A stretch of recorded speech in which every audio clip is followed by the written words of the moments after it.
नमस्कार सम्पूर्ण साहित्यिक मनमुटु दर्शकहरुमा सधैँको शुक्रबार चाहिँ आज पनि गजल शुक्रबारको भाग 358 लिएर यहाँमाझ उपस्थित भइसकेको छु। म तपाईहरुकै सहयात्री वीरेन्द्र मालाकार। सधैँको शुक्रबार चाहिँ आन्तरिक पर्यटनलाई प्रवर्धन गर्ने उद्देश्यले विभिन्न किसिमका धार्मिक, ऐतिहासिक तथा पर्यटकीय क्षेत्रहरुमा गएर गजल सुटिङ गर्ने क्रममा आज म यो भक्तपुर जिल्लाको आशापुरी महादेव मन्दिर परिसरमा आइपुगिसकेको छु। धार्मिक दृष्टिकोणले निकै नै महत्त्वपूर्ण रहेको यो स्थानमा प्राय जसो सोमबारको दिन निकै नै भक्तजनहरूको भिड हुने गर्दछ। विशेषतः यो साउन महिनाभरि नै यहाँ मेला पनि लाग्ने गर्दछ। हजुरहरू पनि यो स्थानमा एकपटक भ्रमण गरेर दर्शन गरेर पुण्य कमाइदिनु हुन र साथै आन्तरिक पर्यटन प्रवर्धनमा टेवा पुर्याइदिनु हुन पनि हार्दिक अनुरोध गर्दछु। मेरा गजलका सियोरहरू सुरु गर्नुभन्दा अगाडि जसले मलाई प्रत्यक्ष अप्रत्यक्ष रूपमा भाग 358सम्म पुर्याउनको लागि साथ दिनुभएको छ, यहाँप्रति हृदयदेखि नै आभार व्यक्त गर्न चाहन्छु। यो साथ र सहयोग सधैँ यसरी नै रहिरहनेछ भन्ने आशा पनि लिएको छु। मेरा गजलका सियोरहरू यसरी सुरु हुन्छ। सांसारिक रङ्गमञ्चमा राखिएको पर्दाभित्र, सांसारिक रङ्गमञ्चमा राखिएको पर्दाभित्र जिन्दगीको कथा हुन्छ चुरिएको पर्दाभित्र, जिन्दगीको कथा हुन्छ चुरिएको पर्दाभित्र। सांसारिक रङ्गमञ्चमा राखिएको पर्दाभित्र, सांसारिक रङ्गमञ्चमा राखिएको पर्दाभित्र जिन्दगीको कथा हुन्छ चुरिएको पर्दाभित्र, जिन्दगीको कथा हुन्छ चुरिएको पर्दाभित्र।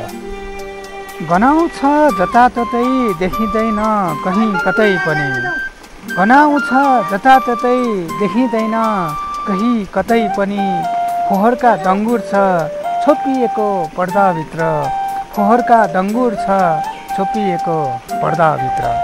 जिन्दगीका कथा हुन्छ चुरिएको पर्दाभित्र, सांसारिक रङ्गमञ्चमा राखिएको पर्दाभित्र, सांसारिक रङ्गमञ्चमा राखिएको पर्दाभित्र।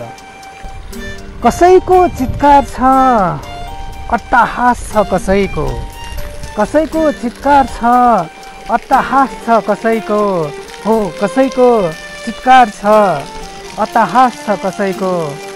वैभवताको अहमताले रङ्गिएको पर्दाभित्र, वैभवताको अहमताले रङ्गिएको पर्दाभित्र, वैभवताको अहमताले रङ्गिएको पर्दाभित्र।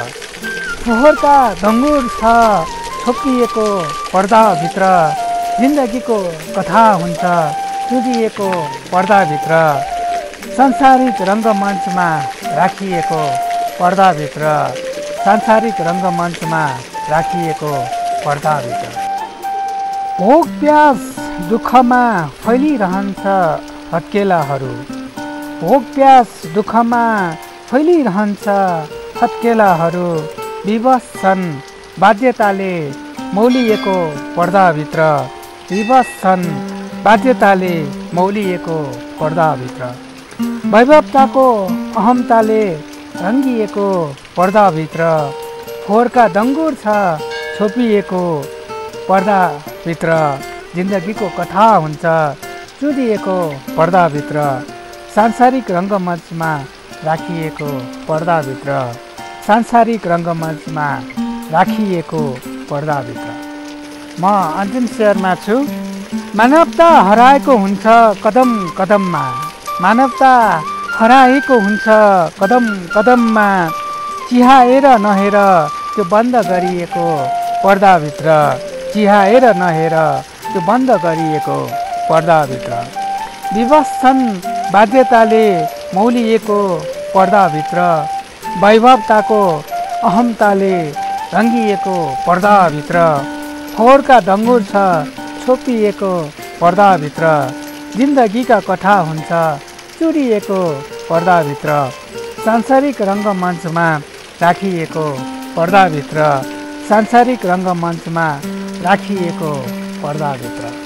आशा छ यो गजललाई पनि तपाईँले मन पराइदिनुहुन्छ र अर्को शुक्रबार पुनः पनि गजल शुक्रबारको भाग 359 लिएर एक नयाँ पर्यटकीय धार्मिक तथा ऐतिहासिक क्षेत्रबाट ज्ञानमाझ उपस्थिने बाचासहित तपाईँ जहाँ रहनुहोस् स्वस्थ रहनुहोस् मस्त रहनुहोस् तपाईँका दिनहरू मङ्गलमय भएर बितोस् भन्ने शुभकामनासहित अहिलेको लागि तपाईँकै सहयात्री वीरेन्द्र मालाकार छुट्टिँदैछु। हस्त नमस्ते, जय साहित्य।